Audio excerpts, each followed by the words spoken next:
is Tyler. Welcome to Context for Kids, and this week we're going to study something that's in Yeshua's genealogy, and it's very important. However, I have to put a rating on it because the information is very sensitive.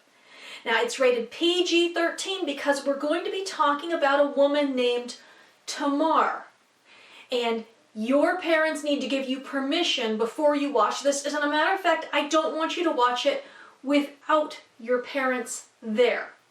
So please pause this, get your parents' permission, tell them we're going to be talking about Tamar and levirate marriage and cult prostitution. I'll wait. Okay, so we're back, and I hope you're sitting here with your parents watching this, because this is going to be a really, really interesting. Last week we talked about Messiah's genealogy, and named in that genealogy are 4 women who a lot of people look at as somehow being tainted or shamed.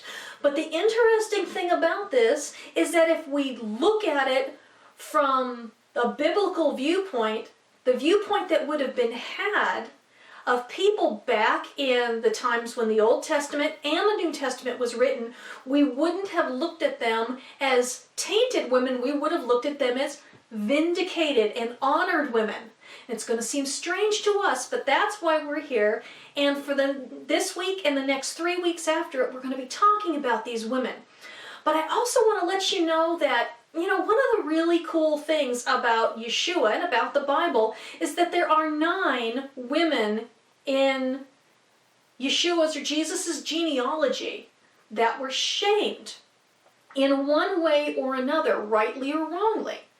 Now, the first one was Eve.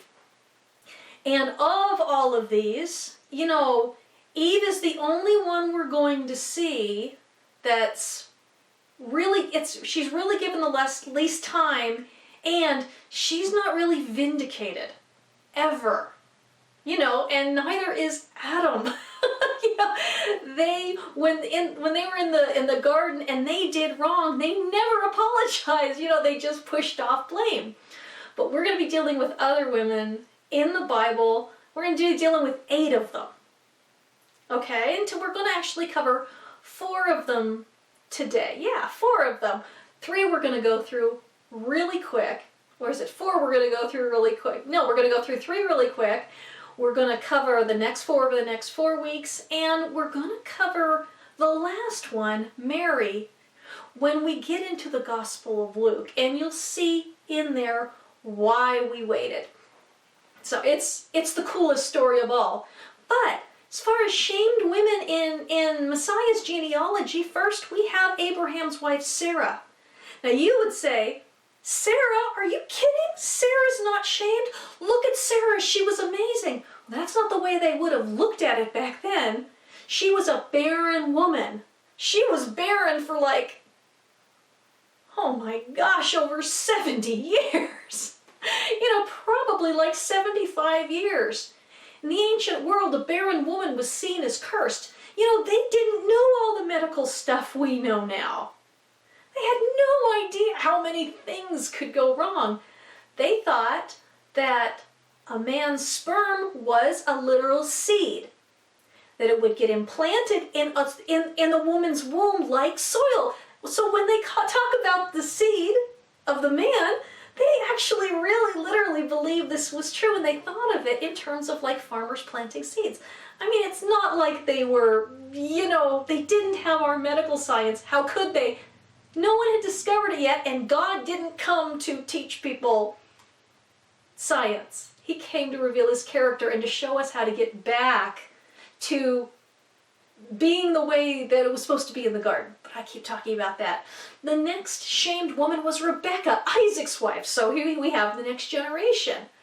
Isaac's wife, Rebecca, was barren for, 20 or 40 years? I can't remember right now. I don't know why. Anyway, she was barren for a long time. Deeply humiliating. Everyone would have seen her as cursed. Even the slave women who were having children would have looked at her and just said, that woman is not a real woman. She may be a wife to the patriarch, but she has not had a baby, and I'm having babies all over the place, so yeah, I'm all that. She may have the money, honey, but I got the babies. You know, they wouldn't have been looked at as functioning as real women. The third one would have been Leia. So we go a next generation. Now, I'm not mentioning Rachel, who was barren, because Rachel isn't in the lineage of Messiah. Leia is. Leia was unloved. Leia was used by her father to trick her husband into taking 2 wives, and I can't go into that right now. It's in my next book.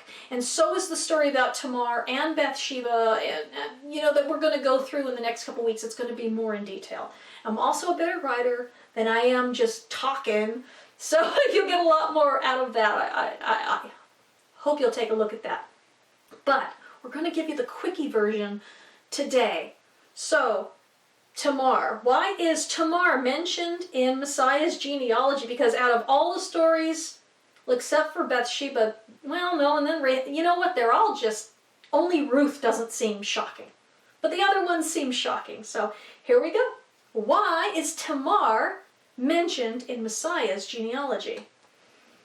Okay, so Jacob's 4th son, Judah. Remember, we got Reuben, Simeon, Levi, Judah.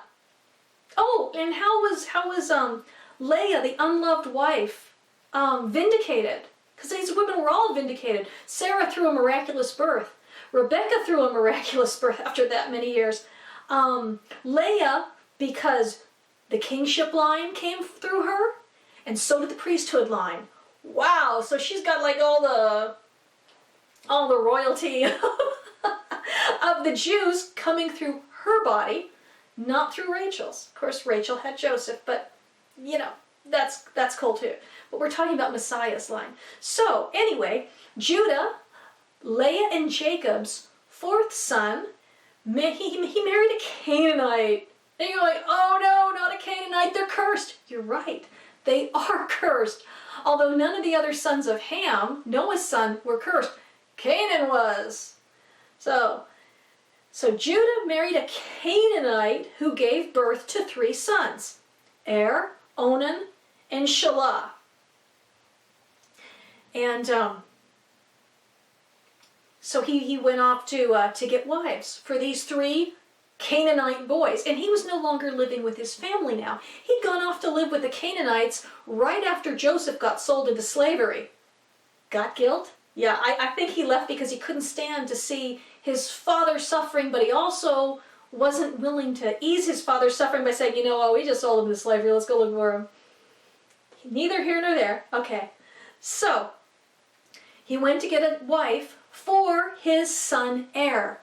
And so he went to another father, and the fathers together contracted a marriage between Er and Tamar.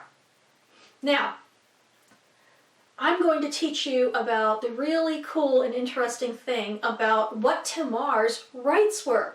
You see, Tamar was marrying the firstborn son of Judah's family. And in those days, they had something called the double portion inheritance. And you know what? I'm sorry. We're going to have to do some math. But it's easy math. It's okay. Now, how many boys are in your family? Sorry, girls, this is the way it was. We just got to do it this way. But if there are no boys in the family, you can count up the girls, okay? You can add the girls anyway. So let's just do how many kids are in your family. Hopefully it's not too many, or this is going to get really difficult. So, how many kids are in your family? Add 1 more. So, in the case of Judah here, pointing at my computer, case of Judah here, Judah had, you probably couldn't even see those, could you? Judah had Er, Onan, and Shelah, so he had 3 sons. So let's add 1 more. So now we have 4. When Judah dies, his inheritance is going to be divided up into 4 parts. Er, the firstborn, is going to get 2. Onan's going to get 1. Shelah is going to get 1. Well, that's not fair. Why does the firstborn get more? Well, I'll tell you why the firstborn gets more. Because when Judah dies, has to take care of his mom until she dies, any sisters, any small children. If there are sisters, then out of his portion, he has to provide dowry money. And that's the money that would go to a woman to protect her just in case she was widowed or divorced. So that comes out of his money. So you see now why the oldest got twice as much of Judah's land, twice as much of Judah's sheep and goats and cows and whatever else he had. He had a lot of responsibility. He also, he was also responsible for burying his parents. The other kids were not. So he gets twice as much. Now, when Judah contracted the marriage with Tamar's father, it was under, Tamar's father knew that her children would inherit twice as much as these children. Get it? You see why that's important? She made a deal with the family. And in those days, marriage wasn't like, oh, he's so dreamy and he's so handsome and I just love him. No, it was, I want to marry into an honorable family with an honorable man, and they want to marry, the firstborn son, if at all possible, because double portion bling, okay? And I totally love it. But they weren't interested in romance. They would have looked at romance as a really stupid way of choosing someone to marry, because you could end up with anyone. No, they wanted somebody who was honorable and had a good reputation, and his family had a good reputation. Because your reputation was like your credit rating. If you've read Honor and Shame, the Bible, you understand what I'm talking about. So I'm not going to go into that very much because it's too much for this. We'll never get anything done. All right, if I explain everything. So we've got the double portion inheritance for heir.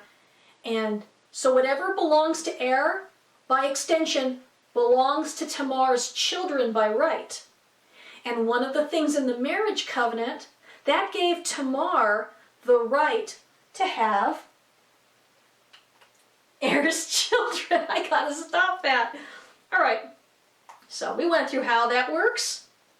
Okay, so like I said, when Tamar married Er, the family owed her children an inheritance by covenant. Not only that, they owed her children. Okay?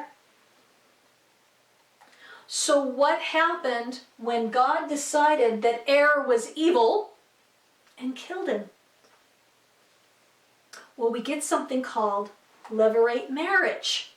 Now, levirate marriage is going to seem really weird to you girls, and you're just going to go, oh. But like I said, women weren't in marriage for love, and neither were men. I mean, we have very few exceptions to that rule in the Bible. Jacob and Rachel being the most blatant. But we got levirate marriage, and because the family had made a covenant with Tamar and her father, they owed her children by heir. Okay?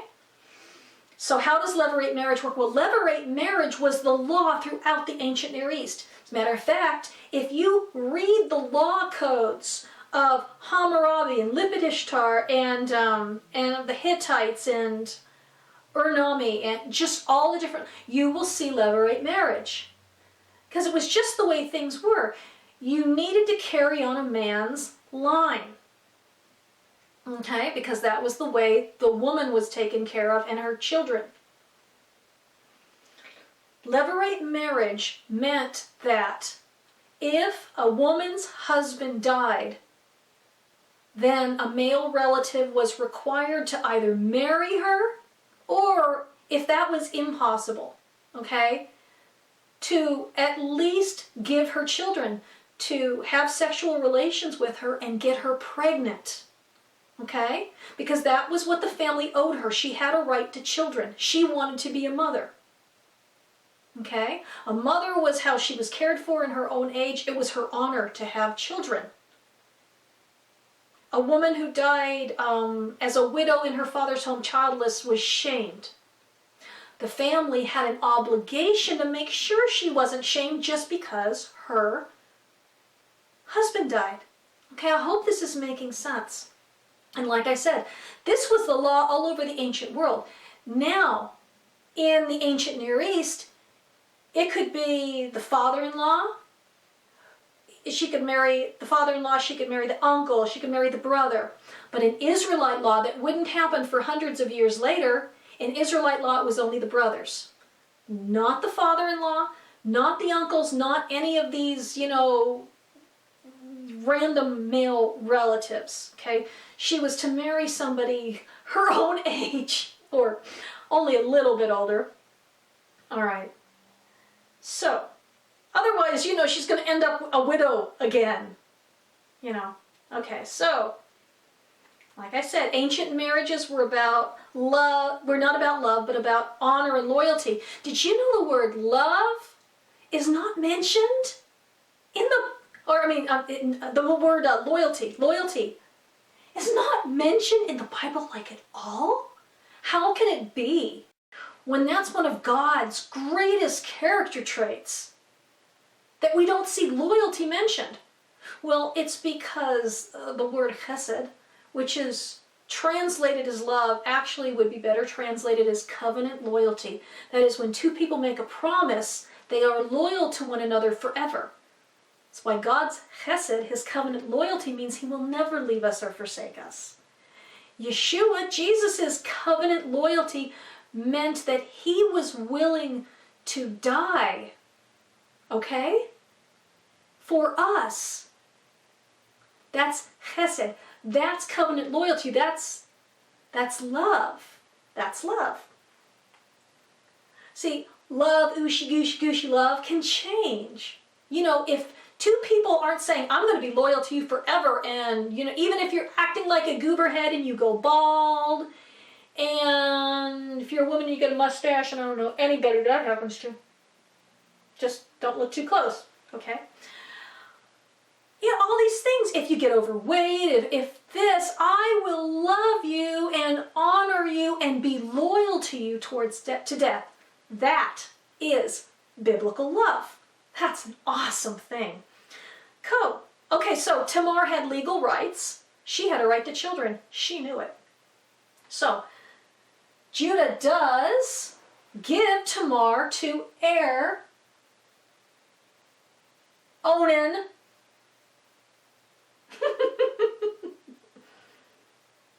Oh, wait. No, she did marry but was very evil. Okay. See, I did it wrong. So Tamar married Onan, the second brother. But was very evil and selfish. Why?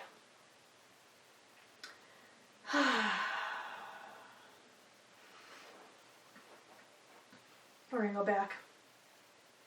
Was very terrible. Remember the double portion inheritance. Was now kind of the firstborn living son. Now there were only two sons. Okay, what happened if he gave Tamar a child? Well, the child that he gave Tamar would now be the inheritor of the double portion. Okay, let's go back. Okay, so Onan is now married to Tamar. If he gives Tamar a child, that child will belong to his brother That child will get the two portions. He will still only get one. Shelah will only get one. But what happens, and this is what happened, if Onan has sexual relations with Tamar, his wife, but refuses to allow her to get pregnant, then she dies childless, and I shouldn't have done that. Now there are only two sons. So we take two sons and we add one and we got three. Er and his children would have gotten half of Judah's money and property, and Onan and Shelah would have each gotten 1/4. So Er would have gotten 2 parts out of 4. Er would have gotten 1 part out of 4. Or Onan would have gotten 1 part out of 4, and Shelah would have gotten 1 part out of 4. But now we only have 2 sons. So if he doesn't let Tamar have any babies, then there are 3 shares. And Onan's now the firstborn, and he'll get 2 of them, and Shelah will get 1. If Onan didn't let Tamar get pregnant, he was going to be a very, very, very wealthy man. That was a terrible thing to do to Tamar. To have sexual relations with a woman, but to not let her get pregnant. He was using her. He was shaming her. He was a very cruel and evil man, which is why they weren't supposed to intermarry with the Canaanites. I want you to understand how much God loves women and how he was unhappy. He was so unhappy about this, the breaking of, the covenant, that he killed Onan, even though it says Er. God killed Onan because he was using his sister-in-law like a prostitute, not letting her get pregnant, treating her like she was a piece of garbage, just because he wanted 2/3 of his father's money. Wow, huh? Pretty horrible. Had Tamar done anything wrong? No. But Judah blamed the wrong person. Judah didn't see that his sons were evil. That's a common parent problem. A lot of times parents have a terrible kid and they'll think everybody else is the problem. Judah was like that. Judah didn't see how evil his sons were, and he said that he thought that Tamar was the one that was the death of them, killing them. It's a horrible thing to say. It wasn't Tamar's fault. She was the only blameless person in this entire situation. So Judah decided to play a trick on her, and he says, well, my son Shelah, the 3rd son, the only one that's alive now, he's not old enough to get married, so you go live as a widow in your father's house until Shelah's old enough. Okay, so a widow in her father's house. What's the big deal about that? Well, it wouldn't have been a problem, except for it became obvious to Tamar after a number of years that Shelah was now old enough to be married, and he had not been given to her. I'm going to assume that he was given to somebody else. Otherwise, there would have been some doubt. So, now she's a widow in her father's house. She's not a virgin anymore. And it's going to be hard to get a husband for her, because a lot of these guys out there, they're going to think, well, it wasn't that her husbands were evil, it's that she's barren and cursed. So Tamar was shamed. She was a widow, she had no children, she had no future. It was a terrible place for her to be in. So, what were Tamar's legal options? She had none. Frankly, there were no legal authorities to go to. Judah was actually the head of the family. He was the patriarch. In some ways, she was like Judah's daughter. The only person she could go to was Judah. As a woman, she didn't have much standing. In Israelite law, later, hundreds of years later, if a man would refuse to perform the levirate marriage with his sister-in-law, she would take off his shoe and whack him with it. I think she whacked him with it. Maybe I'm thinking about India. I know they whack people with shoes in India. Something like that. So, but she couldn't do that. That wasn't the law yet. Women had very little rights. And Judah had made it obvious he wasn't going to honor the covenant, the eternal promise that he made with her father and her. Judah was not being honest. He wasn't being faithful. So,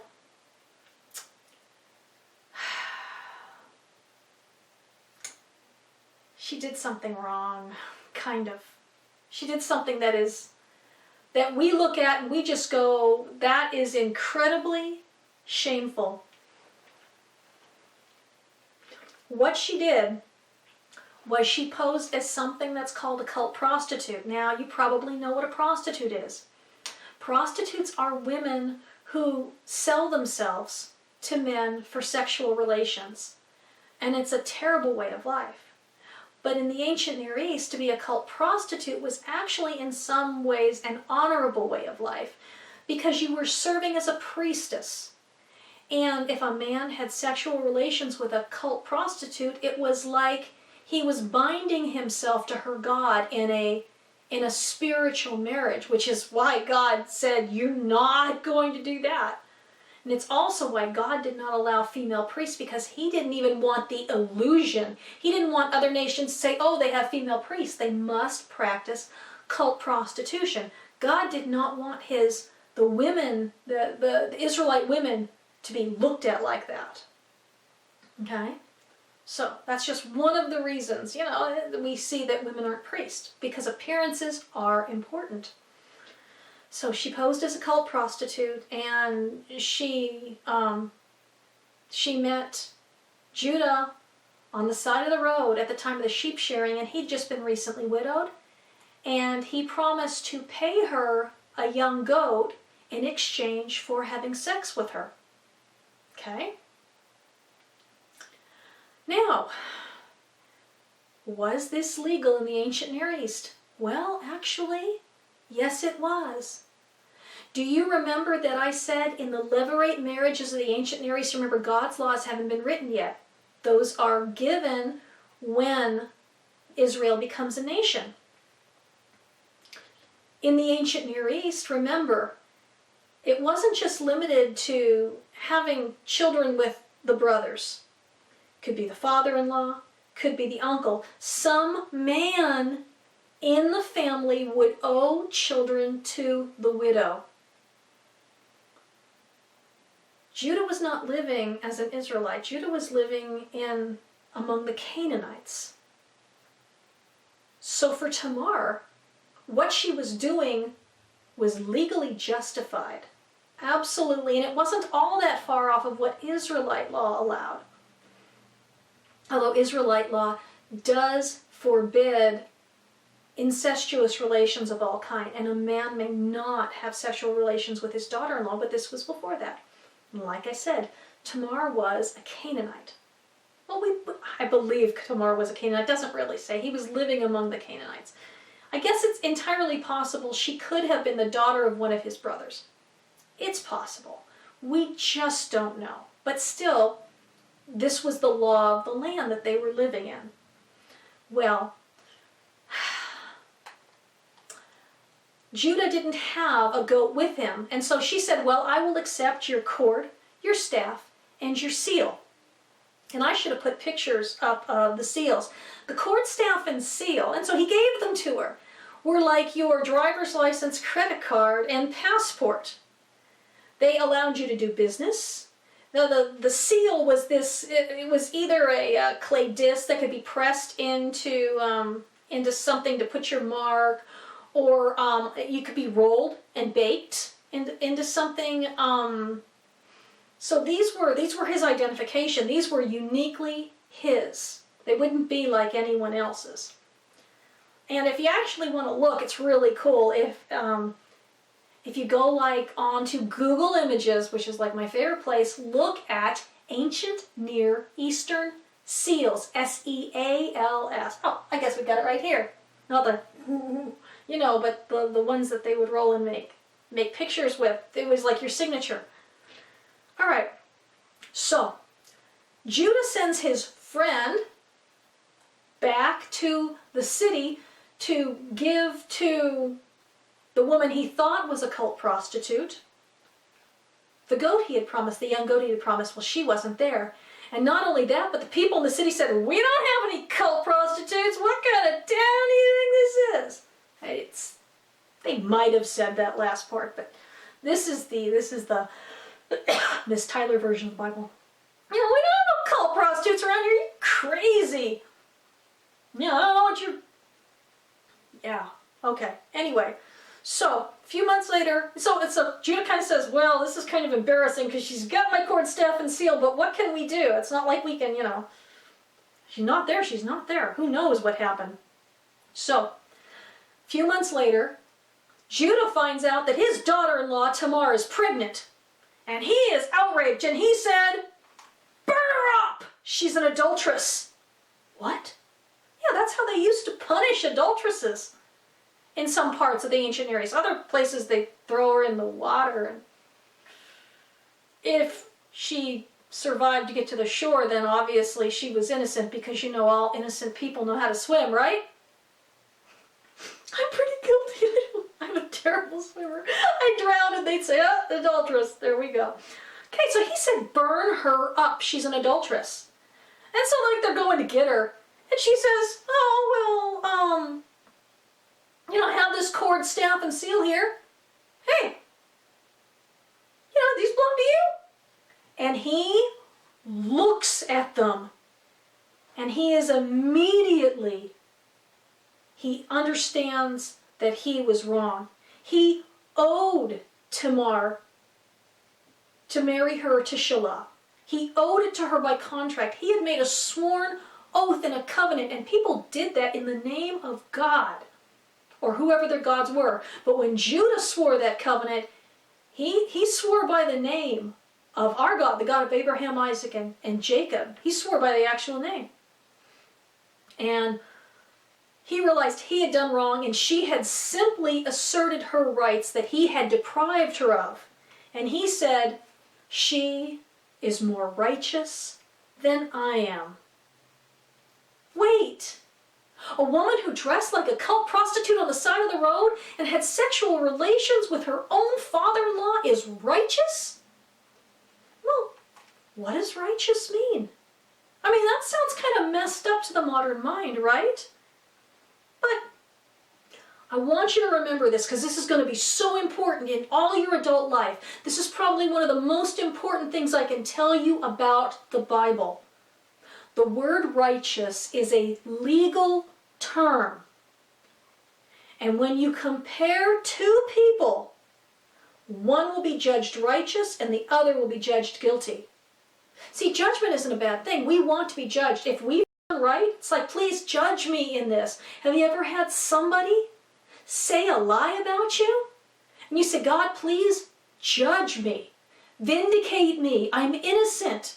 Vindication means you've been cleared of all charges, that you're not guilty, and somebody declares that you're not guilty.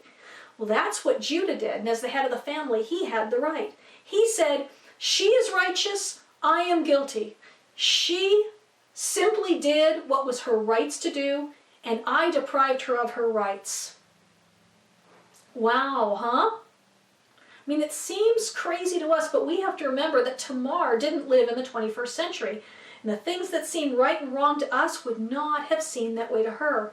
They lived in an entirely different culture, and Tamar had a right to what she and her father had contracted for. Children by Judah's family who would inherit the double portion inheritance. So, how vindicated was Tamar? Well, pretty darn vindicated. She didn't only have one baby, she had two.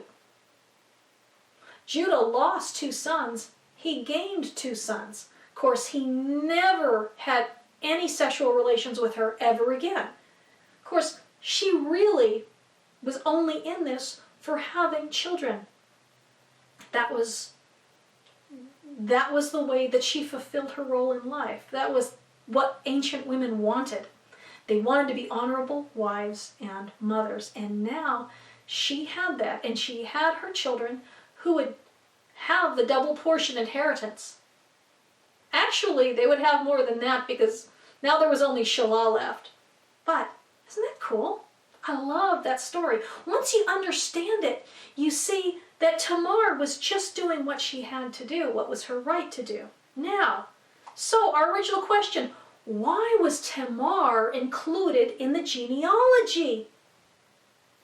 Because God wanted to show his justice towards the wronged, because that was going to be a big part of Yeshua's ministry. See, everything in the Bible's in there for a reason. When Tamar was vindicated, that was a picture of the Messiah. We're going to see many pictures of the Messiah. So, that is it for this week. And next week, we're going to have another PG-13 teaching, because the next woman in Messiah's genealogy wasn't faking being a prostitute. She actually was one. And yet, she is an honored woman within Judaism, and we should honor her too. And I'll show you why. Her name's Rahab. So, here's our practical discipleship part, and this is going to be the music experiment. Music is one of these areas where we can really, really destroy our witness with our neighbors. I don't know if you've ever lived in a neighborhood where people were playing music really, really super loud. I once lived in a neighborhood where I could actually hear somebody's music who was like I guess it was like, yeah, because it was around the corner. It was like probably the equivalent of 6 houses away, and I could hear every word. I'm not talking about in my front yard. I'm talking about in my kitchen. And they listened to some messed up stuff. Okay? And we might say, well, yeah, but if you play nice music, it's okay. Well, I had these other neighbors on the other side, and they played worship music. They played Christian worship music so loud that everyone in the neighborhood could hear it. And one day I talked to them and I said, I can't even take a nap during the day. I'm sick and I can't even relax because I'm hearing your music blaring through my concrete walls, because my house was concrete. And they said, well, that's our form of evangelism. And I'm going, no, that's you trying to use God to justify the fact that you want to play music loud. Look, if people didn't choose to listen to music, they shouldn't have to. You get a pair of headphones. Don't ever cause anyone to look at your house and think the people in that family are so insensitive. My baby can't sleep. My sick elderly mother can't sleep. I can't read. My kids can't concentrate on their studies because somebody has decided that they're going to play music loud enough that everyone in the neighborhood has to listen to. I don't know what God they think they worship, but I don't want to have any part of him. If you think people don't think like that, you'd be wrong. We have to be very, very sensitive to the people around us. And the noise we make, it has an effect on people. And we don't get to act like we're just the only people in the earth. Fortunately, right now, I live in a very quiet neighborhood. I've never heard any loud music. So, anyway, that's it for this week. And like I said, next week is another PG-13 teaching. Then we're going to get to a PG-1. So, we're going to mix it up. And I hope that I hope that you understand now that although Tamar's story seemed shocking, in the ancient world it really wasn't. And she would have been looked at as a strong woman who was doing right by her dead husband and doing right by herself and enforcing a covenant made in God's name so that God's name would be honored and not shamed. So, that's it for this week. I love you and I'm praying for you, and I hope that you have a wonderful week studying the scripture together as a family as we go forward in the New Testament studies and try to be conformed more and more into the image of Yeshua, our Messiah, who gave everything for us and died on the cross so that we could be free to be, not like the world, and to be loving, joyful, peaceful, patient, kind, good, faithful, gentle, and self-controlled. You take care. I love you.